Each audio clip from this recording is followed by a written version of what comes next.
Marcus had always known he was different. Born with a rare condition that left deep scars across his face and neck, he had learned early in life that people would stare. Some would look away quickly embarrassed. Others would whisper behind their hands. But none of that prepared him for what happened on that rainy Tuesday morning at the coffee shop. He stood in line, wearing his usual hoodie pulled low over his face. The morning rush was in full swing, and the small cafe buzzed with the energy of people grabbing their caffeine fix before work. Marcus kept his eyes down, studying the menu he had memorized months ago. He came here every Tuesday and Thursday, always ordering the same thing, a large black coffee and a blueberry muffin. The woman in front of him was talking loudly on her phone, gesturing wildly with her free hand. She wore an expensive-looking coat and carried a designer handbag that probably cost more than Marcus made in a month at the bookstore where he worked. Her voice carried over the ambient noise of the cafe, discussing some business deal with obvious self-importance. When it was his turn to order, Marcus stepped forward quietly. The barista, a young man named Jake who had served him dozens of times before, smiled warmly. Jake had never once made Marcus feel uncomfortable about his appearance, which was why Marcus kept coming back to this particular cafe, despite it being farther from his apartment than others. "The usual, Marcus?" Jake asked cheerfully. "Yes, please," Marcus replied softly, his voice barely audible over the espresso machine's hissing. As Jake rang up his order, Marcus reached into his wallet to pay. The woman who had been in front of him was now waiting for her drink at the pickup counter, still engaged in her phone conversation. But something made her turn around and look directly at Marcus for the first time. Her reaction was immediate and devastating. Her face contorted in disgust, and she took a visible step backward. Without thinking, without any regard for who might hear her, she spoke the words that would echo in Marcus's mind for weeks to come. "Oh my God, that's hideous," she said loudly, not bothering to cover her phone or lower her voice. "I can't even look at that. How do people like that even go out in public?" The entire cafe seemed to freeze. Conversation stopped mid-sentence. The espresso machine fell silent. Even the background music seemed to fade away as every eye in the place turned toward the scene unfolding at the counter. Marcus felt his face burn with shame, though the scars made it impossible to see the flush of embarrassment. His hands trembled as he tried to hand his money to Jake, who looked absolutely horrified by what had just happened. The $20 bill slipped from Marcus's fingers and fluttered to the floor. "I'm so sorry," Jake whispered, his voice full of genuine anguish for his customer. But Marcus couldn't speak. The words were stuck in his throat, tangled up with years of similar moments, though none quite as public or cruel as this one. He bent down to pick up the money, aware that every person in the cafe was watching him, some with pity, others with curiosity, and a few with the same disgust the woman had shown. The woman, realizing that her words had been heard by everyone, tried to backtrack.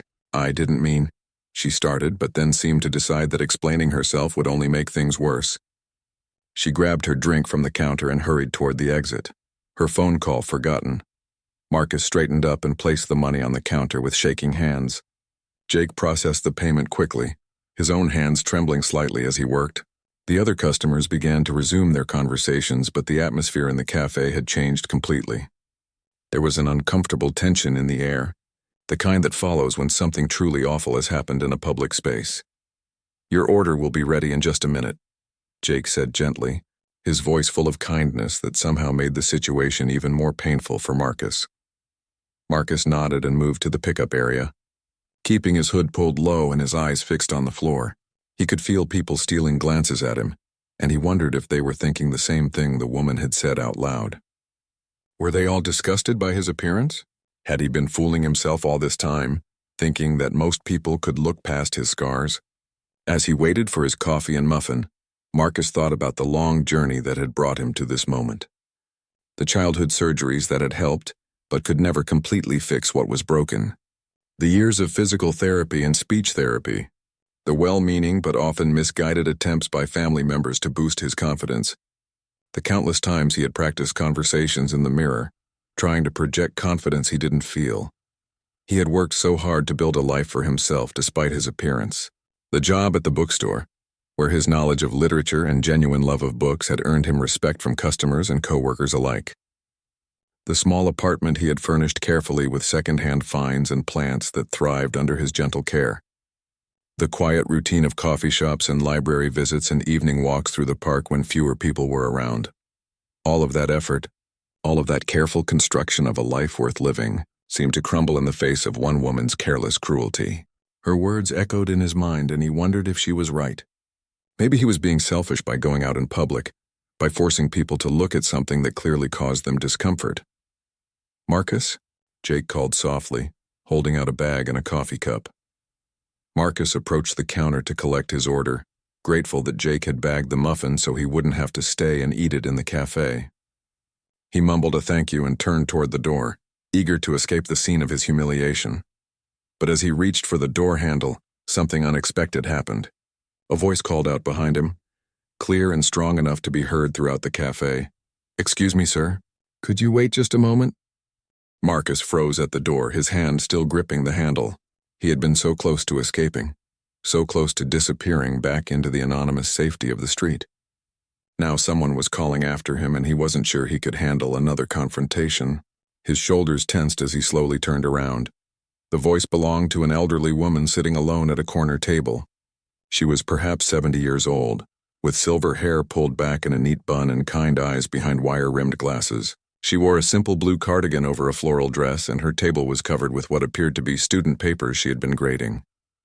"Please," she said again, her voice gentle but insistent. "I wonder if you might join me for a moment. I'm Eleanor, and I've been sitting here every morning for 3 years. I've seen you come in many times, and I've always wanted to tell you something." Marcus hesitated, glancing around the cafe. Most of the other customers had returned to their own conversations, though a few were still watching with curiosity. Jake stood behind the counter, offering an encouraging nod. There was something in Eleanor's manner that felt safe, though Marcus had learned not to trust his instincts about people's intentions. "I really should go," Marcus said quietly, his voice barely carrying across the cafe. "Of course you should do whatever feels right for you," Eleanor replied. "But if you have just a few minutes, I think you might be interested in what I have to say. It's about kindness and courage, and the way some people see the world more clearly than others." Despite his desire to flee, something in her tone made Marcus pause. There was no pity in her voice, no artificial sweetness that he had learned to recognize and distrust. She spoke to him the way she might speak to anyone, with simple respect and genuine interest. Slowly, Marcus approached her table. Eleanor gestured to the chair across from her, and after a moment's hesitation, he sat down. She continued grading papers as if his presence was the most natural thing in the world, occasionally making small marks in red ink while humming softly under her breath. "I taught high school English for 42 years. Eleanor began without looking up from her work. "Retired 5 years ago, but I still tutor students who need extra help. Amazing how much you can learn about people when you spend that much time with young minds." Marcus sat quietly, unsure why she was telling him this. He kept his coffee cup in front of him like a shield, taking small sips and waiting for her to get to whatever point she was trying to make. "You know what I learned in all those years?" Eleanor continued, setting down her pen and looking directly at Marcus. The students who faced the biggest challenges, who had to work hardest just to get through each day, those were often the ones with the biggest hearts. The ones who understood suffering knew how to recognize it in others. She paused to take a sip from her own cup, which appeared to contain tea rather than coffee. "I've been watching you for months now, Marcus. Jake told me your name one day when I asked about the young man who always said please and thank you, who never complained when his order took too long, who once helped an elderly gentleman who dropped his wallet in the parking lot." Marcus looked up, surprised. He remembered helping the man with the wallet, but he hadn't realized anyone had noticed. It had seemed like such a small thing at the time.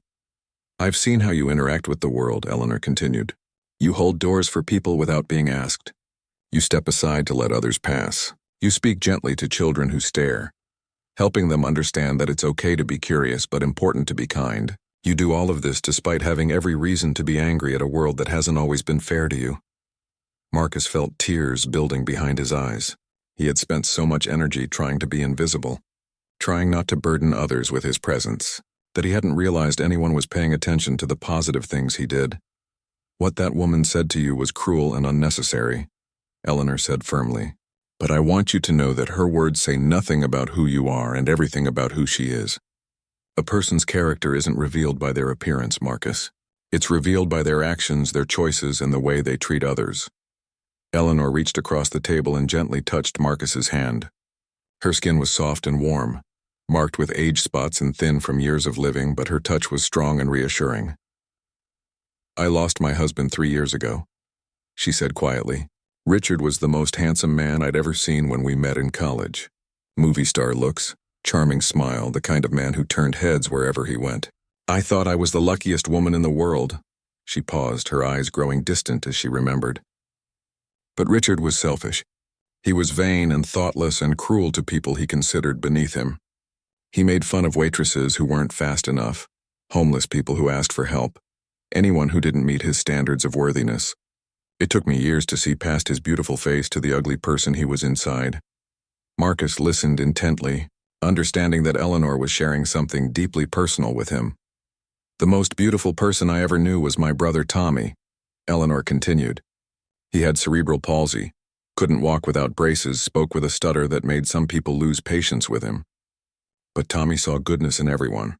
He volunteered at the animal shelter, read stories to children at the library, sent birthday cards to people who thought the world had forgotten them. Eleanor's voice grew stronger as she spoke about her brother. Tommy died 10 years ago, and more people came to his funeral than Richard's. Because beauty fades. Marcus, but kindness echoes through generations. She leaned forward slightly, her eyes meeting his directly. I see in you the same gentle spirit that Tommy had. The same careful consideration for others, the same quiet strength that comes from facing adversity with grace. That woman may have called you hideous, but I call you beautiful. Marcus felt the tears spill over then, running down his scarred cheeks.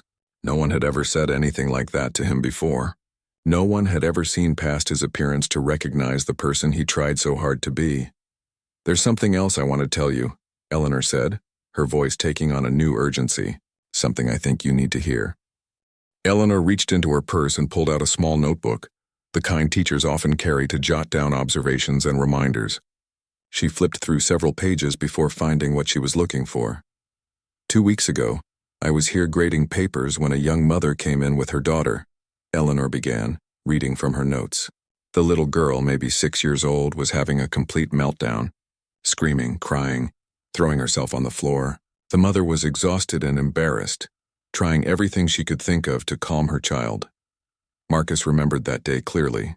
He had been sitting at his usual small table near the window, trying to read a book while the chaos unfolded near the counter. Most customers had either left or moved as far away as possible from the distressed family. You did something remarkable that day, Eleanor continued, looking up from her notebook. You got up from your table, walked over to that little girl, and somehow managed to calm her down completely. I watched the whole thing and I took notes because I knew I was witnessing something special. Eleanor turned the notebook toward Marcus so he could see her handwriting. In neat, precise script, she had documented the entire incident. You knelt down to her level, Eleanor read aloud. You spoke to her so softly I couldn't hear the words, but whatever you said made her stop crying immediately. Then you showed her something on your phone, some kind of game or video that made her laugh. Within 5 minutes, she was sitting quietly next to her mother, completely calm. Marcus shifted uncomfortably in his chair. He had shown the little girl a simple game about feeding virtual pets, something innocent and distracting. It hadn't seemed like a big deal at the time. But here's the part that really struck me, Eleanor continued. When the little girl first saw your face, she did what children do. She stared. She pointed. She asked her mother loudly why your face looked different. And instead of being hurt or angry, you used it as a teaching moment. Eleanor's voice grew warm with admiration as she recounted the scene. You told her that everyone is different, that some people have scars or marks that tell stories about their lives. You made her understand that being different doesn't make someone scary or bad, just unique. By the time you were done talking to her, she was completely comfortable with you. Marcus remembered the conversation differently. He had simply tried to answer the child's questions honestly, the way he wished adults had done when he was young and curious about other people's differences. The mother was crying by the end of it, Eleanor said, not from embarrassment this time, but from gratitude. She thanked you over and over, but you just smiled and went back to your book like you hadn't done anything extraordinary. Eleanor closed her notebook and placed it back in her purse. That little girl learned something important that day, Marcus. She learned that kindness comes in many forms, and that the people who look different from us often have the most to teach us about compassion. Marcus finally found his voice. I just didn't want her to be afraid, he said quietly. Children aren't born with prejudice. They learn it from watching how adults react to things that are unfamiliar. Exactly, Eleanor said, her eyes lighting up. And you gave her a different lesson than the one she might have learned from someone else. You showed her how to respond to difference with curiosity instead of fear, with kindness instead of cruelty. She paused to take another sip of her tea, then continued with renewed energy. But that's not the only time I've seen you make a difference in someone's life. There was the day you helped that teenage boy who was being bullied by a group of older kids outside the cafe. Marcus looked surprised. He had forgotten about that incident, though it had only happened a month ago. He had seen a group of high school students tormenting a younger boy, taking his backpack and dumping out his books. Marcus had simply walked over and asked if everything was okay, and his presence had been enough to make the bullies lose interest and walk away. You didn't confront those bullies directly, Eleanor observed. You didn't make a scene or try to be a hero. You just created a space where that boy felt safe. And that was enough. Sometimes the most powerful interventions are the quietest ones. Eleanor reached into her purse again and pulled out a folded piece of paper. Speaking of that boy, I have something for you from him. He asked me to give this to you the next time I saw you. Marcus unfolded the paper with trembling hands. In careful teenage handwriting, someone had written, "Thank you for helping me that day. I've been getting picked on a lot lately, and I was starting to think all the kids at school were right about me being a loser. But when you stood up for me, it reminded me that there are still good people in the world. You probably don't remember me, but I'll never forget what you did, Alex." At the bottom of the note, Alex had drawn a small picture of two stick figures standing together, with the words "Heroes come in all shapes" written underneath. Marcus stared at the note for a long time, reading it over and over. He had no idea that his small act of intervention had meant so much to the boy. In his mind, he had barely done anything at all, you see, Eleanor said gently. You've been making a difference in people's lives all along. That woman this morning saw only your scars, but the people whose lives you've touched see something completely different. They see your heart. Marcus folded the note carefully and put it in his pocket.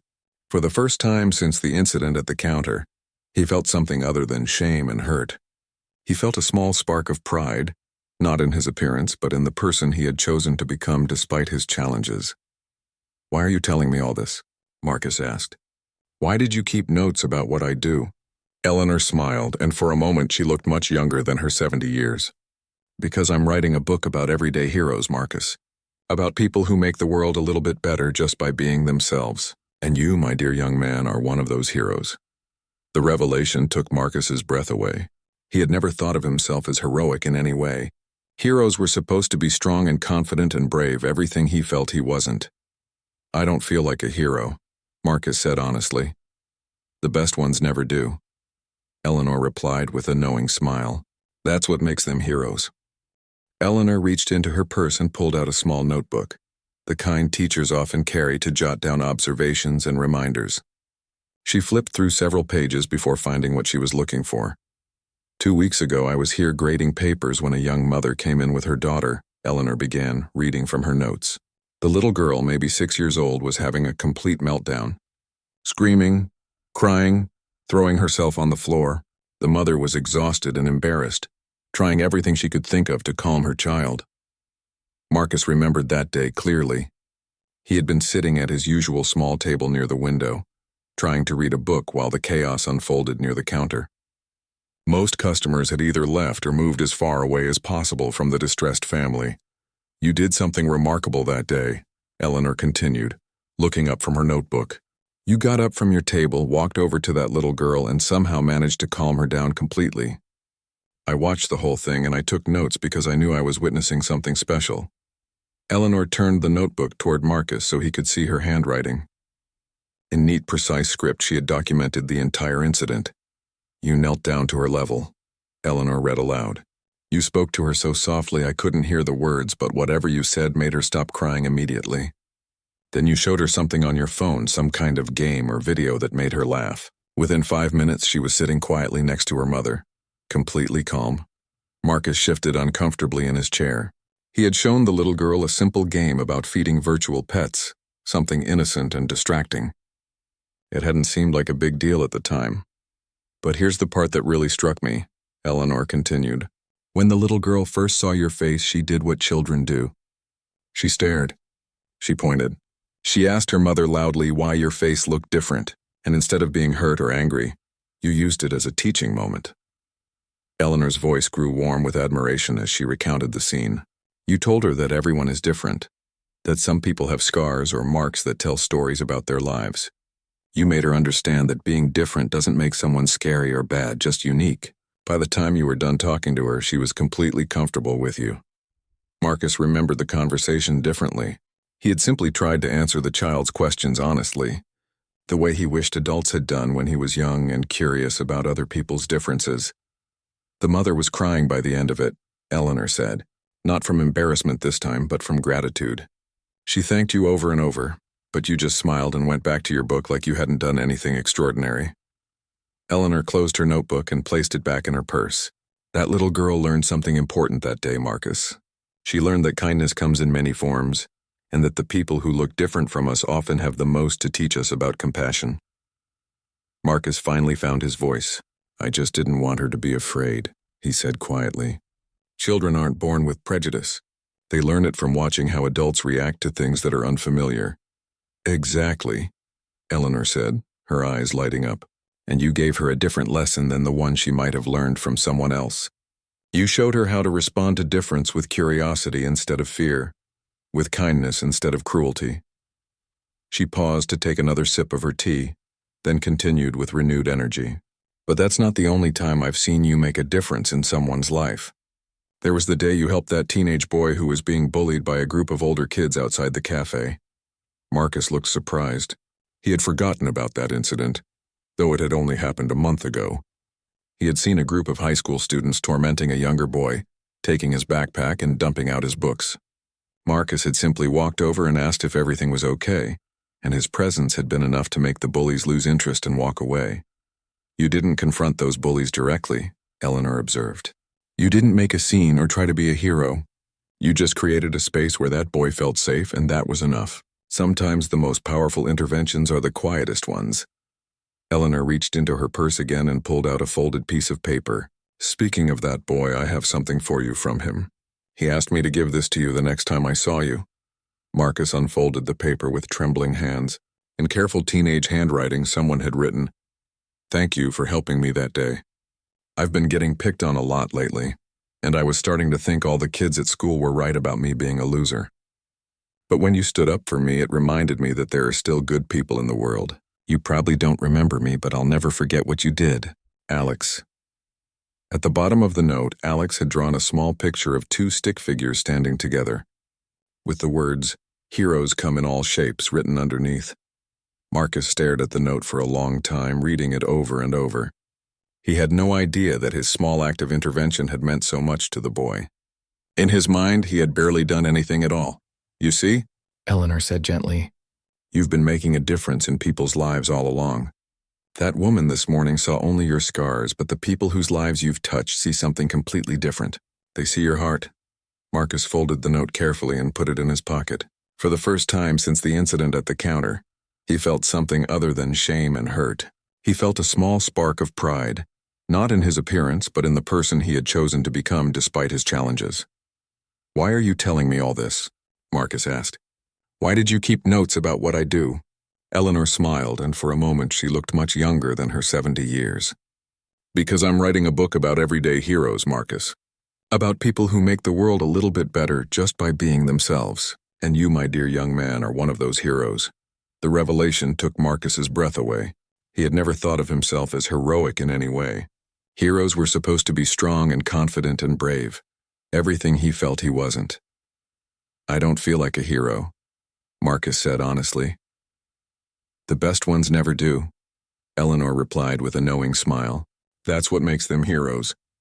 Eleanor pulled out a manila envelope from her folder and placed it on the table between them. The envelope was thick, bulging with what appeared to be letters or cards. "Over the past few months, as I've been observing the kindness you show to others, "I've also been talking to people about you," she said. Not in a gossipy way, but in the way a researcher gathers information for an important project. Marcus looked at the envelope with curiosity and a touch of apprehension.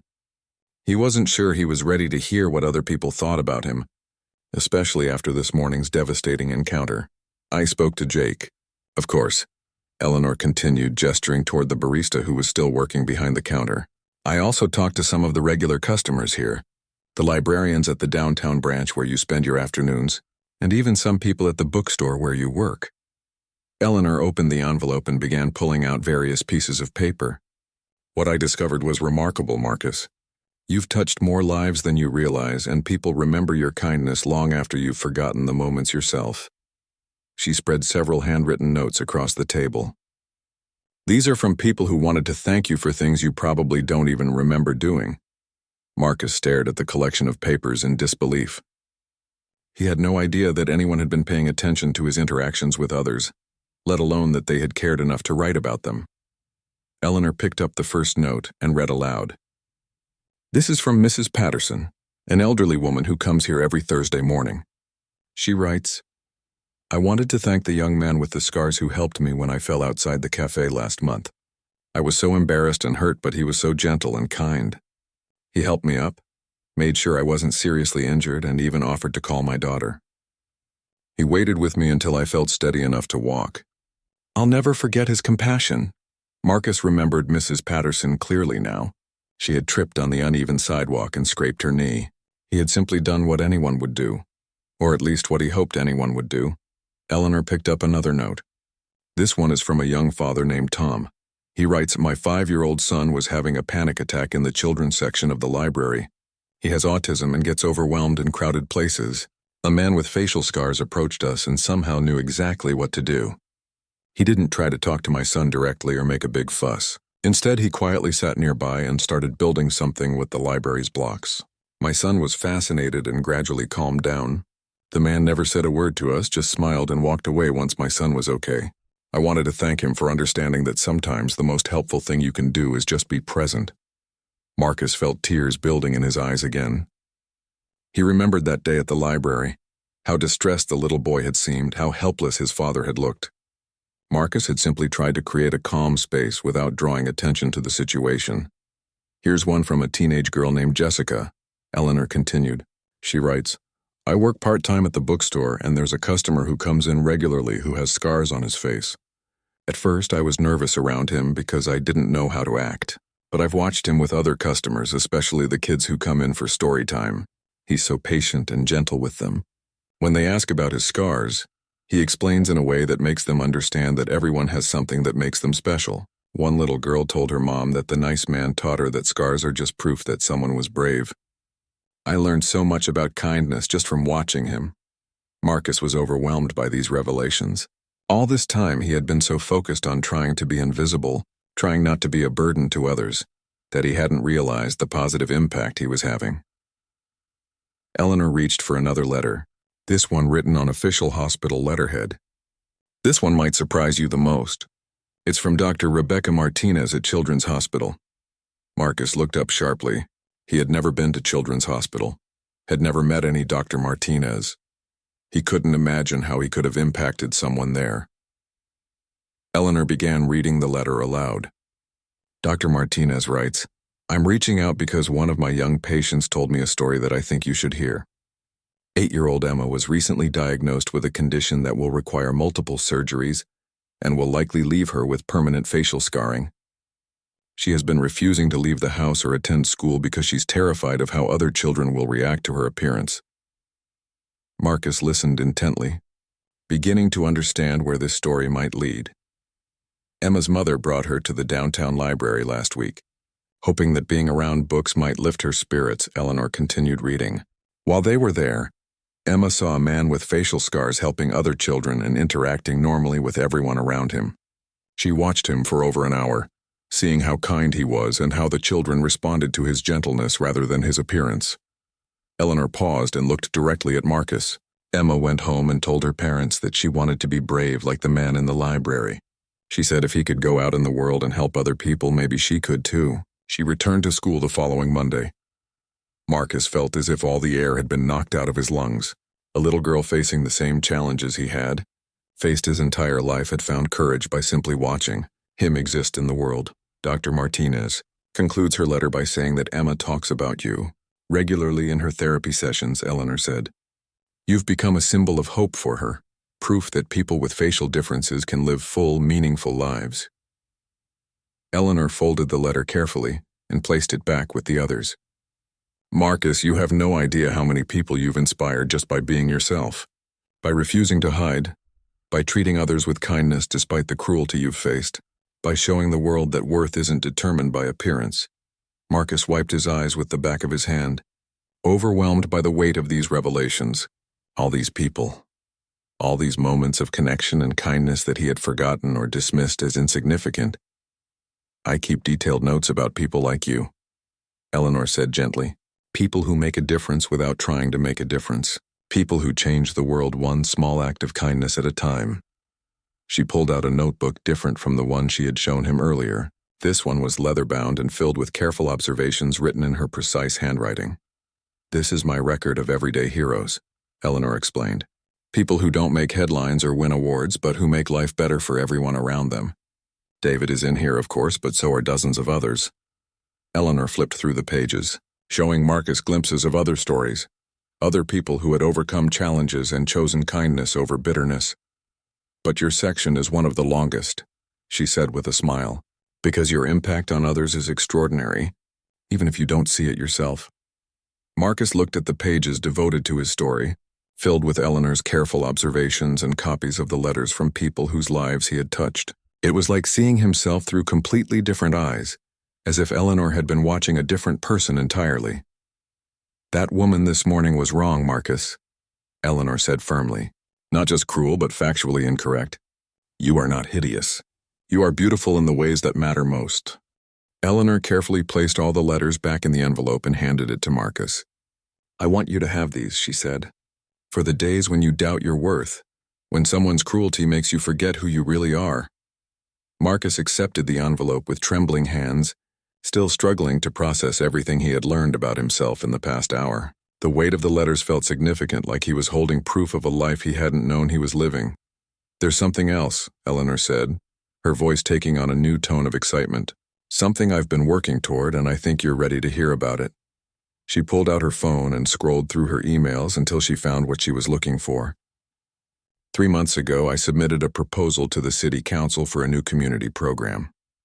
It's called Champions of Compassion, and it's designed to recognize and celebrate people who make their communities better through everyday acts of kindness. Marcus looked up from the envelope, curious about where this was leading. The program was approved last week, Eleanor continued, her eyes sparkling with enthusiasm. The city wants to feature 12 local heroes in a photo exhibit that will travel to schools, libraries, and community centers throughout the region. Each person will be interviewed about their approach to kindness and their impact on others. Eleanor leaned forward, her excitement palpable. Marcus, I want you to be one of our featured champions. Your story needs to be told, not just for your own sake, but for all the people who will be inspired by your example. Marcus felt panic rising in his chest. The idea of being photographed, of having his story and his face displayed publicly, was terrifying. He had spent his entire life trying to avoid attention, and Eleanor was asking him to step directly into the spotlight. I can't, Marcus said immediately. I'm not comfortable with that kind of exposure.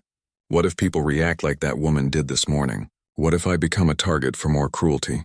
Eleanor nodded understandingly. I expected you might feel that way, and those concerns are completely valid. But I want you to consider something.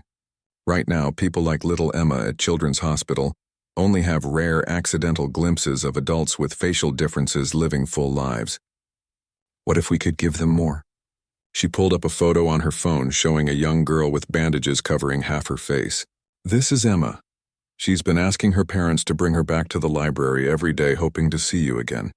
She wants to ask you questions about how to be brave, how to handle stares, how to make friends when you look different. Marcus stared at the photo, seeing his own childhood fears reflected in the little girl's eyes. He remembered the desperate longing he had felt for someone, anyone, who could show him that life with facial differences was possible. There are hundreds of children like Emma in our community, Eleanor continued gently. Children facing surgeries, dealing with birth defects, recovering from accidents. They need to see adults who look like them living successful, happy lives. Marcus thought about David, the student Eleanor had told him about earlier. How different might David's adolescence have been if he had seen positive representation of people with facial differences? How much pain and self-doubt could have been avoided? What would it involve? Marcus asked quietly, surprising himself by even considering the possibility. Eleanor's face lit up with hope. A professional photographer who specializes in portraits that capture people's inner strength. A brief interview about your philosophy of kindness and your experiences. The photos and interviews would be displayed with dignity and respect, focusing on your character rather than sensationalizing your appearance. She scrolled through more photos on her phone. I've worked with this photographer before on other projects. Look at her work. The photos Eleanor showed him were stunning. People with various disabilities, scars, and differences were captured in ways that emphasized their strength, wisdom, and beauty. Each portrait seemed to tell a story of resilience and grace. The goal isn't to put you on display, Eleanor explained. It's to normalize the presence of people with facial differences in our community. To show children like Emma that they can grow up to be anything they want to be. To teach people like that woman this morning that appearance doesn't determine worth. Marcus felt torn between his instinct for self-protection and a growing sense that Eleanor might be right about the importance of visibility. He thought about all the letters from people whose lives he had touched without even trying. What could he accomplish if he actually tried to make a difference? I need time to think about it, Marcus said finally. Of course, Eleanor replied warmly. This is a big decision and it shouldn't be made lightly. But Marcus, I want you to know that your participation could change lives. Not just the lives of children who need to see adults like them succeeding, but the lives of people who need to learn about empathy and acceptance. Eleanor gathered her papers and prepared to leave. I'll be here tomorrow morning at the same time if you want to talk more about it. And regardless of what you decide about the photo project, I want you to remember something important. She stood up and placed a gentle hand on Marcus's shoulder. That woman's words this morning were a reflection of her character, not yours. You are not hideous, Marcus. You are not something people should have to endure looking at. You are a person of extraordinary kindness and strength, and anyone who can't see that is missing out on knowing someone truly special. Eleanor headed toward the door, then turned back one more time. Oh, and Marcus. The bookstore called while we were talking. They wanted me to tell you that Emma's family has been asking when you'll be working next. Apparently, her mother wants to bring her in to meet you properly. She thinks it might help Emma feel less alone. With that, Eleanor left the cafe, leaving Marcus alone with his thoughts. The envelope full of letters and a decision that could change not only his own life, but the lives of countless others who needed to see that beauty comes in many forms. Marcus sat in the quiet cafe, holding the envelope and thinking about the choice before him. For the first time in his life, he was beginning to understand that his scars might not be something to hide from the world, but something that could help heal others who carried similar wounds. Marcus spent the rest of the day walking through the city, the envelope of letters tucked safely in his jacket pocket. He found himself looking at people differently, wondering about their stories, their struggles, their hidden kindnesses. Eleanor's words echoed in his mind, challenging everything he had believed about himself and his place in the world. That evening, he sat in his small apartment and read every letter in the envelope. Each one revealed a moment he had forgotten or dismissed, a connection he had made without realizing its significance. By the time he finished reading, Marcus was crying again, but these were different tears. Instead of shame and hurt, he felt something he had rarely experienced, pride in who he had become. The next morning, Marcus arrived at the cafe earlier than usual. Eleanor was already there, grading papers at the same corner table. She looked up and smiled when she saw him approach. I've been thinking about what you said, Marcus began, settling into the chair across from her. About the photo project, about visibility, about all of it. Eleanor set down her pen and gave him her full attention. I'm scared, Marcus admitted. Terrified, actually. The idea of putting myself out there, of inviting people to look at me and judge me, goes against every instinct I've developed over the years. He paused, gathering his courage. But I keep thinking about Emma, about all the children who might benefit from seeing someone like them living a full life. I keep thinking about David and how much easier his journey might have been if he'd had positive examples to look up to. Eleanor nodded encouragingly, sensing that Marcus was working through something important. I also keep thinking about that woman yesterday morning, Marcus continued. How her words had the power to devastate me because I had been living in fear of exactly that kind of reaction. Maybe the only way to take that power away is to stop hiding. Marcus pulled out the envelope and placed it on the table between them. These letters showed me something I had never seen before. They showed me that my attempts to be invisible haven't actually made me invisible. People see me anyway, and many of them see something good. He took a deep breath, making his decision. I want to participate in your project, Eleanor. I want to be one of your champions of compassion. Eleanor's face broke into a radiant smile. Marcus, I am so proud of you. This takes incredible courage. I have conditions, Marcus said quickly. I want to meet Emma before we do the photo shoot. I want to talk with her and make sure this is something that will actually help her. And I want to be involved in how my story is told. I don't want to be portrayed as a victim or an inspiration porn. I want to be seen as a whole person. Absolutely, Eleanor agreed. Your story is yours to tell, and it should be told with dignity and authenticity. They spent the next hour planning the project, discussing how Marcus's story would be presented and what message he wanted to convey. By the time they finished, Marcus felt a sense of purpose he had never experienced before.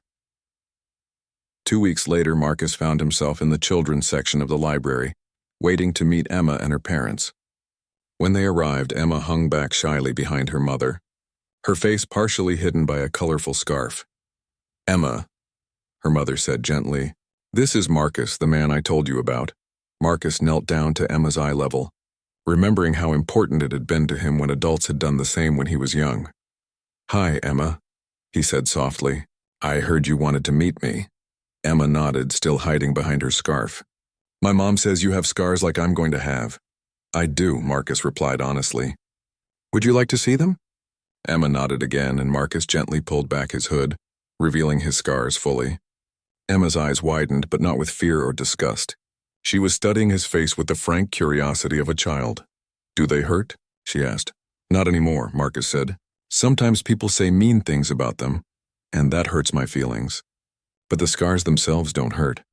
Emma stepped closer, her own scarf slipping to reveal the surgical site on her face. I'm scared people will think I'm ugly. Marcus felt his heart break for this brave little girl. Emma, can I tell you a secret? Some people might think that, because some people only know how to see the outside of things.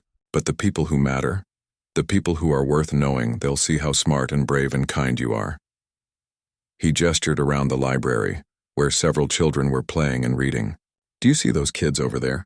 None of them look exactly the same, do they? Some are tall, some are short, some have different colored skin, some wear glasses. But they're all just kids playing together and having fun. Emma looked around, beginning to understand.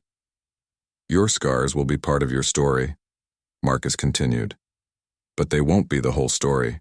You get to decide what the rest of your story looks like. Emma pulled her scarf away completely and sat down next to Marcus. Will you help me practice being brave? I'd be honored to, Marcus replied. 1 month later, the Champions of Compassion exhibit opened at the downtown library.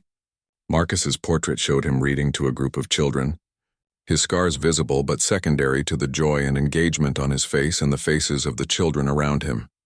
The accompanying text read, Marcus has learned that true beauty lies not in perfect features, but in perfect kindness. Through his gentle interactions with others, especially children, he demonstrates that our differences are not flaws to be hidden, but strengths to be celebrated. His courage in living authentically inspires others to see beyond surface appearances to the character beneath.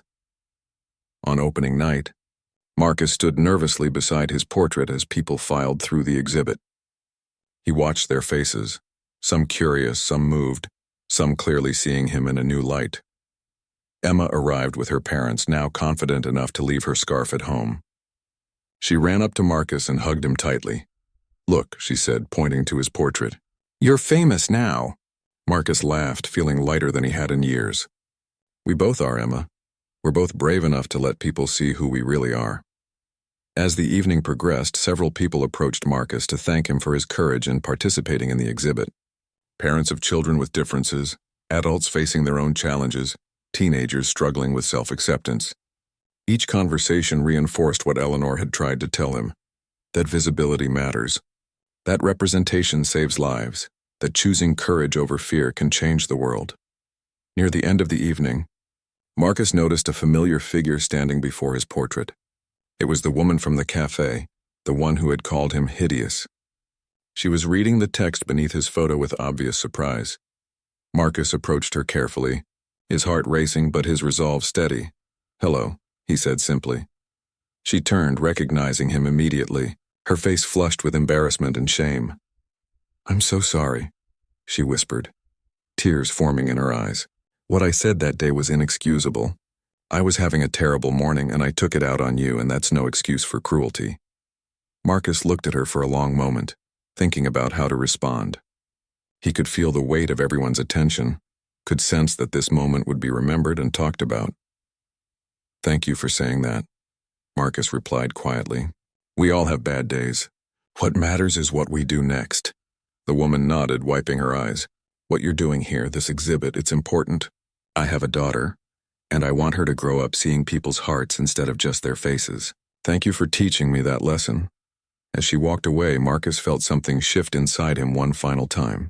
The hurt and shame he had carried for so long weren't completely gone, but they had been transformed into something else: compassion, understanding, and a deep sense of purpose.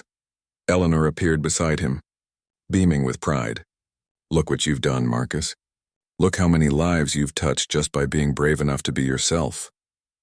Marcus looked around the room at all the people engaging with the exhibit, learning about empathy and acceptance, seeing beyond surface appearances to the character beneath.